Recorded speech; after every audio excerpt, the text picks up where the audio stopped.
안녕하세요. 찰리브라입니다. 오랜만에 인사를 드리는 것 같은데, 제가 원래는 한 일주일 정도 쉬고 그냥 방송을 다시 진행하려고 했는데, 그게 뭐 어떻게 하다 보니까 이게 2주가 됐어요. 근데 그 이유를 이제 말씀드리면, 사실 한편으로는 빈정상한 것도 있고, 뭐 여러 가지 뭐 어떤 그런 게 복합적인 게 이제 작용을 했는데, 저 아는 진짜 매일매일 전화 통화를 하는 어떤 아는 지인이 있어요. 물론 그분도 이제 코인 투자를 하는 분이에요. 저같이 뭐 코인에 관해서 확신이 엄청나게 있고 강성 농자는 분명히 아니에요. 그분 같은 경우는. 근데 그분이 어느 날 무슨 유튜브를 보고 뭐 거기서 뭐 시즌 종료다. 그러니까 지금서부터 한 일주일 전 얘기예요. 그래서 시즌 종료란 얘기를 하는데 너는 어떻게 생각을 하냐. 그래서 제가 제 개인적인 견해를 얘기를 했어요. 그랬더니 그분이 이제 저한테 얘기를 하는 게 많은 사람들이 지금 시즌 종료를 얘기를 하고 있다. 근데 너는 왜 그렇게 생각을 하냐? 그것도 너만의 피셜이지 않냐? 그리고 그런 사람들이 이제 말을 주장을 하는 게 이런 하락장에도 꾸준하게 이제 방송을 매일매일 올려서 뭐 불장이 올 거다, 뭐 희망회로를 돌리면 그것으로 인해서 뭐 물린 사람들, 뭐 여러 경우의 수가 있지만 희망회로 돌린 사람들, 그런 사람들을 끌어모아서 방송 뭐 수익을 위해서 하는 거라고 하는데 그런 얘기를 하는 거예요, 저한테. 근데 그 얘기를 저한테 어쨌건 누가 했건 간에 저를 지칭해서 얘기한 건 아니지만 아는 지인이 저한테 직접 대고 그 얘기를 하는데 한편으로는 나를 사람들이 어떤 식으로 평가를 할까라는 생각을 되게 많이 했어요. 그래서 좀 사람들이 그렇게 생각할 수도 있겠구나라는 생각을 했어요. 그래서 뭐 여름 휴가 시즌인 것도 있고 뭐 그래서 뭐 그냥 뭐 어떻게 하다 보니까 이제 뭐 2주가 흘렀어요. 2주가 흘렀는데 응원한다는 그런 이메일이나 아니면 뭐 전화 주시는 분들도 있고 해가지고 이제 다시 용기를 내서 방송을 켰는데 아마 여러분들 되게 많이 힘드실 거예요. 막 우리는 가상자산 시장에 관해서 이해력이나 통화 시스템에 관해서 어떤 어느 정도 메커니즘을 이해하시는 분들은 가상자산 시장이 결국에는 엄청난 상승이 있을 거라고 인지를 하시겠지만 아닌 분들이 아마 대부분일 거라고 저는 생각을 해요. 시세가 올라가면 확신의 영역이 커지고 시세가 하락을 하면 아니다라고 시즌 종료다라고 판단하는 게 우리 그냥 일반적인 보통 대중이 여기 나와 있는 종이배 같이 저 아는 지인인 그 용도 마찬가지예요. 부정적인 뉴스가 미디어를 통해서 나오면 여기 종이 돛담배 같이 막 이렇게 부정적인 견해로 막 휩쓸려 가요. 부정적인 유튜버 영상을 보면 시즌 종료다라고 또 생각을 해요. 확신을 못 가죠. 그러면서도 또 대출해가지고 막 고점이 오면 그때 또 사서 또 뭐 사요. 제가 대출하지 말라고 그랬음에도 불구하고 그렇게 또 하더라고요. 예. 근데 그러지 말자라고 이제 이 종이배가 되지 말자라고 제가 말씀드리는 거예요. 그러니까 생각대로 살아야 되는데 보통 대부분이 사는 대로 생각할 수밖에 없어요.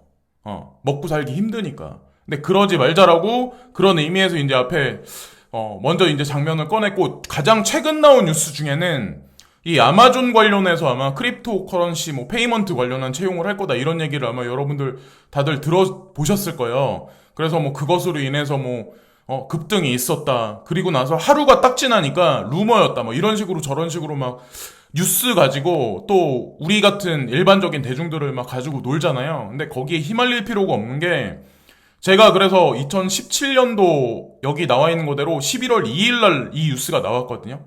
그 크립토 커런시에 관해서 좀 전문적으로 다루는 미디어 상에. 근데 여기 보면 아마존이 뭐 크립토 커런시에 관해서 뭐 한 발 다가갔다. 한 발 뭐 나섰다 뭐 이런 얘기들이 나오는데 내용을 읽어보면 뭐 도메인 등록을 하네 뭐 인프라를 뭐 까려고 준비를 하네 뭐 이런 얘기들이에요. 근데 이 얘기가 2017년 11월 달에 나온 얘기인데 자 보세요. 아마존 비트코인 결제 허용 사실 아냐 루머 공식 부인했다. 7월 26일 날에는 공식 허용한다. 올해 연말까지 하겠다. 마치겠다. 그렇게 얘기 나왔다가 하루가 딱 지나니까 이런 식으로 사실 아냐 루머 공식 부인했다. 어떤 게 과연 진실일까요? 지금서부터 2017년이면 지금이 2021년이니까 4년이 흐른 거예요. 그럼 4년 동안 아무것도 안 했을까요? 그러니까 진실과 거짓과 진짜 큰 줄기가 흘러가는 그 흐름을 파악을 해야 돼요.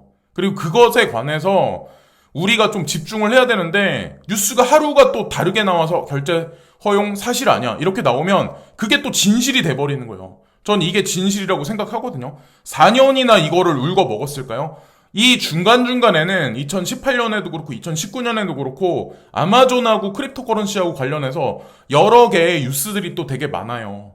그거는 각자 이제 찾아보시고 확신을 가지시려면 이제 직접 찾아보시는 게 되게 중요하고, 바이낸스에 관해서 요즘에 되게 말이 되게 많잖아요. 바이낸스 뭐 사라지지 않을까.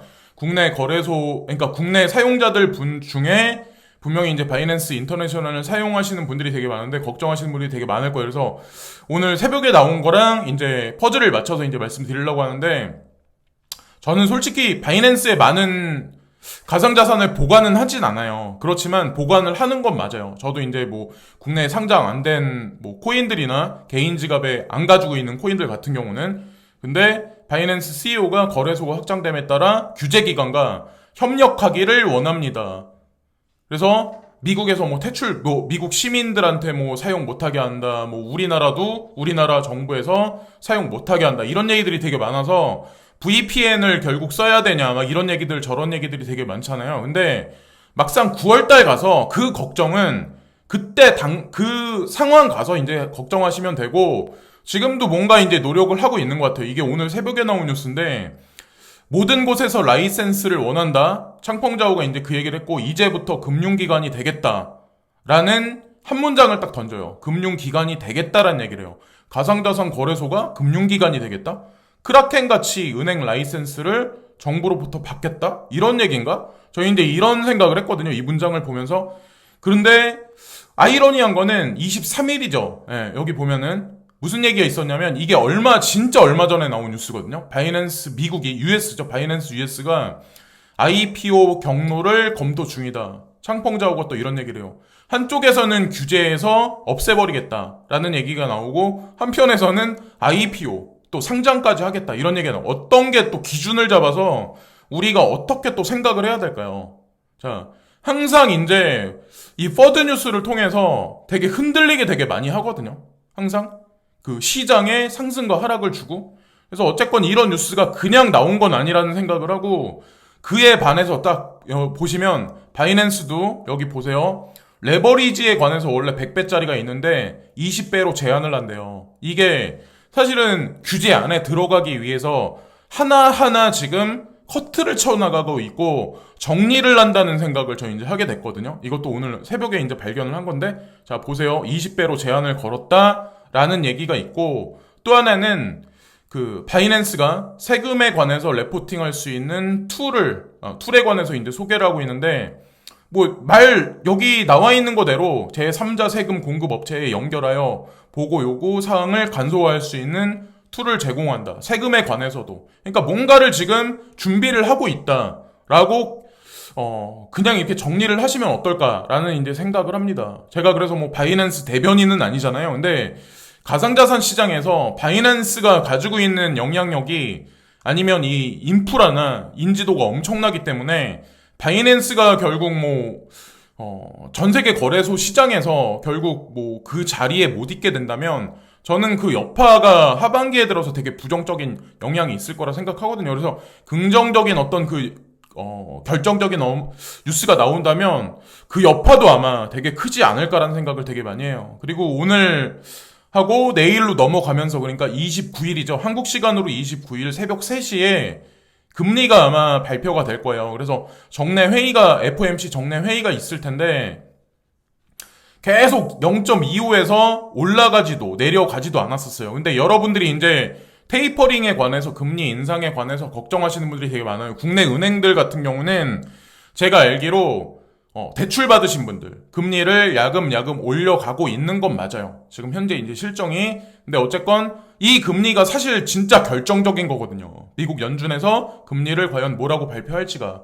근데 지금 팬데믹 사태라든가 더 극도로 이제 델타 변이 바이러스, 전 세계가 코로나 바이러스가 계속 확산되고 있는 와중이기 때문에 여름 휴가 시즌이 분명히 지나면 그 여파가 우리가 생각하는 것보다 조금 커지지 않을까라는 생각을 하는데, 여기 보시면 아마 아시겠지만 뉴욕시가 델타 변이 확산에 공무원 34만 명이 백신 접종 의무화한다. 이거는 의무화란 얘기를 여기 붙여놨잖아요. 의무화한다는 얘기는 백신 안 맞는 사람들은 강제로 뭔가를 하겠다는 얘기예요. 제재를 가하겠다는 얘기예요. 반드시 백신 접종 받아야 된다라는 얘기예요.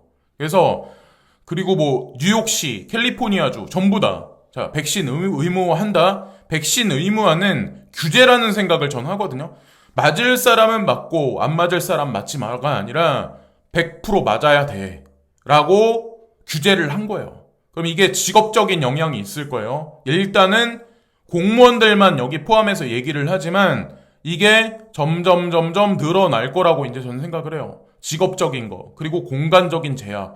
백신 맞은 사람만 어느 건물에 출입을 할 수가 있어. 백신 맞은 사람만 뭔가 활동을 할 수가 있어. 그 밖에는 나가지 못해. 네, 출입 제한을 두고 지역적으로도 이런 걸 향후에는 두지 않을까라고 이제 전 생각을 해요. 요런 뉴스 하나만 봐도 알 수 있거든요. 왜냐면 그리스에서 예전에 선생님들, 교육자들만 백신 접종 의무화란 얘기가 나왔거든요. 근데 미국에서 이런 얘기 나오는 거 보니까 우리나라도 향후에 이런 식으로 되지 않을까, 순차적으로 되지 않을까라는 생각을 해요. 어쨌건 이것으로 인해서 아마 규제가 들어가고 뭐 팬데믹 뭐 이것으로 인해서 여러 가지 일이 더 극도로 아마 심화될 가능성이 전 높다라고 생각하는데 6월 달만 해도 제가 뭐 이런 얘기 뭐 코로나 바이러스 종식되지 않을 거다, 또 다른 큰 게 올 거다라는 얘기를 했었을 때 비아냥거리거나 이러신 분들이 되게 많았어요. 근데 7월 달 지금 들어서 어떤 일이 있나요? 그리고 휴가철이 끝나고 나서는 어떤 일이 발생될지를 한번 한번 보세요. 나중에 그렇다고 제가 뭐 이게 코로나 바이러스가 퍼져서 뭐 자영업자 다 1월 말하는 게 아니라 저는 그냥 제가 보고 느껴지고 앞으로 벌어질 일에 관해서 그냥 유추를 할 뿐이에요. 저는 이런 생각에 관해서 되게 하는 걸 좋아하기 때문에. 그리고 많은 사람들은 가상자산에 투자를 하고 가상자산 공부를 하면서 이 블록체인이라는 게 탈중앙화다, 이건 뭐 국민을 위한 거다, 대부분의 대중들을 위한 거다라는 그런 생각들을 되게 많이 해요. 그렇게 또 말씀들을 많이 하시고, 이론적인 거는 탈중앙화가 그렇죠. 사실은 중앙 집권화가 아니라 지금 현재는 그래서 왼쪽에 있는 거는 센트럴라이즈드, 그러니까 그냥 중앙 집권화. 자, 중앙에서 통제하는 거예요. 모든 것을 다. 법적인 거, 모든 거, 통화 시스템 전부 다. 근데 저는 이 탈중앙화가 아니라 결국엔 이 블록체인화된, 규제화된 세상, 뭐 부동산이든 통화 시스템이든 뭐가 됐든 이 껍데기는 탈중앙화인데 사실 속 이면에는 극도로 강화된 중앙 집중화라고 저 이제 생각하거든요. 중앙 집권화? 지금보다 훨씬 더? 여기 말에 나와 있는 것 같이 규제된, 지금보다 훨씬 더 억압된, 자, 부동산에서는 업계약서, 다운계약서, 그리고 탈세, 뭐 여러 가지 것들을 다 못하게 될 거예요. 지금보다는.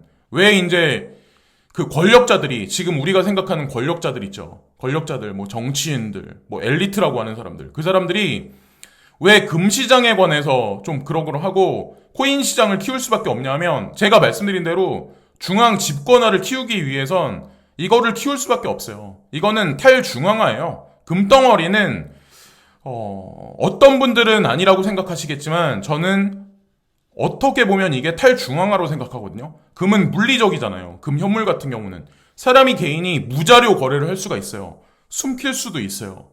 자, 그럼 어떤 게 진짜 탈중앙화일까요? 이게 탈중앙화예요.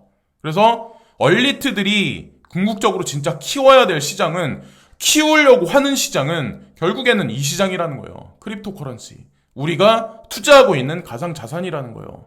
그들을 위해서, 세금 확보를 위해서라는 거죠. 결국에는 국민의 배를 불리기 위해서 그런 게 아니라. 그리고 제가 확신을 뭐 이러나 저러나 올라가나 내려가나 갖는 이유가 실버 레이크라는 회사가 있어요. 이거는 뭐 제 영상을 계속 보신 분들은 아마 다들 아시겠지만 전 세계에서 기술 기반 산업에 관해서는 가장 큰 사모펀드 회사예요. 이 회사가 전 세계에서 실버 레이크라는 회사가. 그리고 CME 12호위 미국 주식시장에 가장 큰 유동성을 공급하는 사모펀드 회사예요. 대표적인 사모펀드 회사라고 보시면 돼요. 근데 여기에 이제 대표적인 창업자가 누구냐면 글렌 허친스라는 분이에요. 근데 이분이 디지털 커런시 그룹의 핵심 이사예요. 그리고 예전에 뉴욕 연방준비은행의 이사였어요. 이분 같은 경우는. 근데 이게 다 연결이 다 돼 있다는 거죠. 그래서 뭐 시세가 어떻게 갔건 이렇게 갔건 저렇게 갔건 궁극에는 우리가 원하는 만큼 어느 정도까지 다 올라갈 거예요. 시간이 문제일 뿐이지. 지금은 올라갈 듯 하다가 또 말 듯 하다가 또 한 번 또 내리찍고 힙소를 줬다가 이런 식으로 하면 심리적으로 우리 같은 개인 투자자는 몰릴 수밖에 없어요. 희망을 잃을 수밖에 없고. 제가 초반에 말씀드렸다시피 제가 아는 어떤 지인 종이 돛담배 같이 거기에 결국에는 물에 젖어가지고 그 종이배는 가라앉을 수밖에 없어요. 이런 뉴스 저런 뉴스에 휘둘리고 막 뭐 버드 뉴스가 나오고 시즌 종료란 얘기가 막 나오면 거기에 또 휘둘려. 이러면 더 폭락하겠구나. 나 빨리 팔아야지. 근데 글쎄요. 그렇게 그냥 단순하게 그렇게 투자를 해야 될까요? 우리가 현실에서 되게 힘들게 번 돈을. 그리고 제가 진짜 간간히 차트적인 관점을 되게 많이 올리는데 마이클 반데 폼페가 여기 보시면 비트코인이 향후에 어떻게 갈지, 우리가 지금 어디 선에 있는지, 비트코인이 어디 선에 있는지. 왜냐면 비트코인이 기준이고 기축이기 때문에 비트코인의 향방에 따라서 알트코인들도 딸려가기 때문에 비트코인을 항상 기준을 많이 잡아요. 보통. 근데 그리고 우리는 그래서 이분이 말하기에는 우리는 한 이쯤에 있는 것 같아 라는 얘기를 지금 하잖아요. 그래서 엄청난 희망회로죠. 앞으로 엄청난 상승이 있을 거야. 이런 희망회로를 이분 같은 경우 얘기를 하는 거죠. 물론 추종하는 사람도 되게 많아요. 30 몇몇 명 정도 돼요. 근데 제가 이걸 보여드린 이유는 희망회로를 돌리자 이런 얘기를 제가 돌린 이유는 아니에요. 저는 가상자산 시장에 관해서 강선농자예요. 결국에는 불장이 올 거다. 확신을 엄청나게 하는 사람이에요. 그래서 이런 거를 보고 앞으로 불장 오니까 지금 당장 사야지. 이런 걸 제가 말씀드리려고 하는 게 아니에요. 누차 말씀드리지만 항상 이런 거는 참고만 하시고 확신만큼만 투자를 하세요. 그리고 막 상승하면 사고 막 이러지 마시고 오히려 사람들이 패닉하고 막 이럴 때, 얼마 전에 있었을 때, 시즌 종료다라고 외쳤을 때 그때 사시는 게 어떨까. 그리고 적립식으로 사시는 거, 한 달에 한 번 아니면 일주일에 한 번씩 이런 식으로. 몰빵은 항상 금몰로 하셔야 되고. 그리고 아까 이제 코로나 바이러스를 얘기하면서 이것도 오늘 새벽에 나온 뉴스인데 학교들이 모든 마스크를 착용한다, 이것을 권장한다 라는 얘기를 미국 코로나 관리 협회에서 얘기를 한 것 같아요. 여기 보면은 학교의 모든 마스크 착용 권장, CNN에서 이 얘기가 나왔다는 얘기인데, 모두 마스크를 착용해야 된다는 얘기는 이미 인정한 거예요. 백신 맞아도 소용없다. 그리고 백신을 맞은 사람이 아직까지 그렇게 많지도 않다는 거죠. 미국 같은 경우. 원래 집단 면역까지 형성하려면 74% 이상까지 넘어가야 되는데 시간이 이렇게 흘렀음에도 불구하고 넘어가지 않았어. 이런 상황에서 여름 휴가 시즌이에요. 자, 그러면 결과가 나올 건 뻔한 거고. 자, 그리고 순앤샤인이라고, 이분이 지금 현재는 그레이스켈 자산운용사 CEO죠. 이분이 이제 오늘 CNBC에서 뭐라고 이제 얘기를 한마디 하셨나봐요. 비트코인 ETF에 관해서. 그래서 여러분들은 ETF에 관해서 다른 디지털 자산에 관해서도 보게 될 거다. 이런 얘기까지 지금 하는데, 제가 항상 말씀을 되게 많이 드리잖아요. 결국에 만약에 첫 번째로 ETF가 나온다면, 그리고 그 외에 순차적인 ETF가 나온다면 결국엔 그레이스켈 자산 운용사부터 되지 않을까라고 제가 말씀을 드렸었잖아요. 비트코인부터 이더리움, 이더리움 클래식, 비트코인 캐시, 라이트코인 요런 것들부터 해가지고 순차적으로 가지 않을까. 그거는 지켜보세요. 이것도 개인적인 추론이니까. 자, 그것도 보시면 되고, 우리는 지금 단기적인 시세에 투자를 했으니까 수익이 안 나니까 이렇게 힘드신 분들, 오늘 5% 오르면 행복해하고 10% 오르면 행복해하고 단타적인 스윙의 관점으로 들어가신 분들은 상관이 없어. 10% 올라갔으면 익절하면 그만이야. 근데 장기로 보시는 분들조차도 조금 올라가면 되게 희망회로를 돌리고, 조금 떨어지면 폭락장이다, 이 시장 끝났다, 그리고 다 세상 망한 것 같이 이런 생각들을 되게 많이 하시는데, 저 아는 지인하고 이제 또 비교해서 이제 말씀을 드리면, 돈이 1억 있는 사람하고 100억 있는 사람하고 삶의 어떤 그런 게 그렇게 많이 차이가 없어요. 솔직히 말씀드리면. 돈이 많은 사람도 세상 사는데 걱정거리가 있고, 물론 뭐 먹고 사는데 걱정거리, 근심 뭐 이런 게 조금 적긴 하겠지만, 저는 사람이 태어나서 죽을 때까지 그 무게는 다 동등하고 똑같다고 생각을 하거든요. 뭐 예를 들어서 지금은 돌아가신 뭐 이건희 회장 같은 경우 삼성 뭐 그룹에 그분 같은 경우 뭐 돌아가실 때까지 걱정거리가 없으셨을까요? 거기서 일하는 노동자는 개별적으로 다 걱정거리가, 저는 다 그게 형태와 어떤 뭐 질적인 차이지 다 삶의 무게는 다 비등비등하다고 생각하거든요. 아, 나는 어떤 회사의 사장이니까, 나는 어떤 회사에 그냥 월급 받는 직원이니까 이렇게 생각들을 하시는데, 사장은 사장대로 다 고민거리가 있고 삶의 무게가 있고 그런 거고, 그 일하는 사람은 일하는 사람대로 다 힘든 부분이 다 있다라고 이제 저는 생각을 해요. 이 삶이란 자체가. 근데 제가 이제 마지막으로 말씀드리고 싶은 게, 지구촌 곳곳서 이상기후, 유럽은 폭우, 홍수, 북미는 폭염, 산불로 몸살이다. 벨기에 100년 만에 폭우로 대홍수다. 최소 170명이 사망했고, 캐나다도 북미 지역은 한 달 넘게 폭염 산불로 몸살. 시베리아 2년 연속 산불, 세계 곳곳서 이상징후.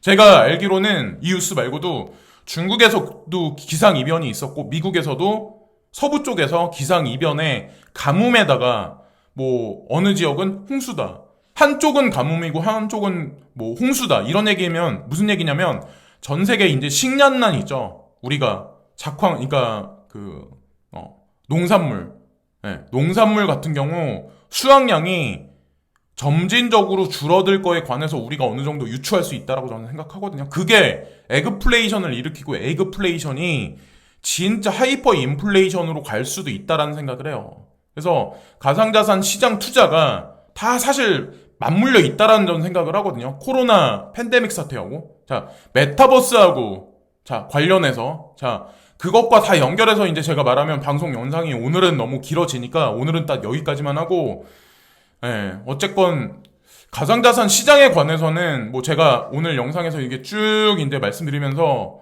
뭐 극도로 현실적인 뭐 희망적인 뉴스가 나온 건 아니지만, 저는 글렌 허친스라는 인물을 항상 핵심 축에 두거든요. 포인트로 두거든요. 그 사람이 왜 가상자산 시장에 투자를 왜 했나, 그리고 인프라를 까는데 DCG에 무슨 도움을 주고 있나.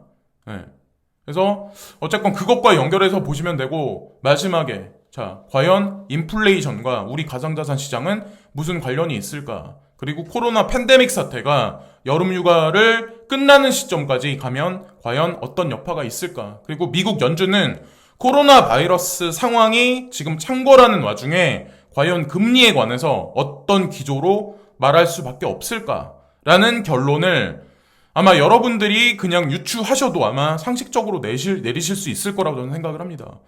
오랜만에 진짜 찾아뵈서 저도 이제 되게 반갑고, 뭐 하여튼 그래요. 항상 지지해주시고 그러신 모든 분들께 진심으로 항상 감사를 드리고요. 뭐 매일매일, 앞으로는 매일매일 이제 뭐 이러나 저러나 이제 방송을 다시 열심히 한번 해보겠습니다. 자, 저도 이제 뭐 원래 일주일 쉬려고 그랬던 게 일주 더 늘어나가지고 어쨌건 푹 잘 쉬었기 때문에 더위들 조심들 하시고요. 그리고 코로나 조심들 하시고, 백신을 맞아도 효과가 없다는 얘기가 오늘 아침에 이제 공식적으로 나왔더라고요. 제가 보니까. 그래서 항상 이제 조심들 하시고, 또 다른 영상에서 나중에 내일 또 항상 또다시 뵙겠습니다. 지금까지 찰리 브라운의 꿀 구독과 좋아요 부탁드리면서 오늘 영상도 마치겠습니다. 감사합니다.